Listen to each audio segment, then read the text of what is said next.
to do a quick explanation about bats and pins, what they are when you use them. Now, there's a few different ways you can attach a bat to your wheel head, but you need to use a bat if you're going to make bigger work, like bowls, plates, things like that, that need to dry a little bit more before you can move them. So you can't move plates or big bowls. So I'll show you what I mean. So that bowl there is a 4 kilo bowl, 4 kilos of clay. So I won't be able to move that without warping it. I can't move plates or anything like that. So instead what we use are bats, which this is a bat. Now the bats can be attached to your wheel head a couple of different ways. One is that you can use a chamois like this. Spread it out and you just cut it. I just used a cheap one from Bunnings, $2 or $3. And so there's the chamois.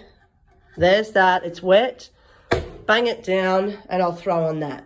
I tend to use that when I'm doing mugs. So these little numbers, mugs, I'll do with the chamois. The other option is, so you take the chamois off, you can use pins. So when you order a wheel through me, you have to decide if you want these holes put in there or not.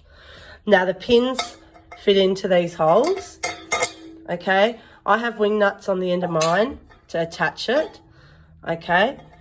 The other thing you can get is little screws that screw in there so that you can have your wheel head flush, okay? So that's what I mean when we talk about pins. The other way that you can attach a bat to the wheel head is by a clump of clay, and you throw the clay, it's called a chuck. You throw the clay onto here and then you pop this onto the clay and then you throw, okay? Now I don't tend to throw with the chuck only because I don't throw for hours at a time.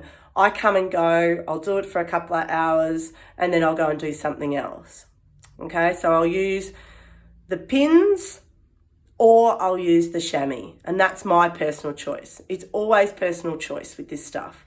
So I can't tell you what you would like to do. I can only tell you what I do, and what pins are and what bats are.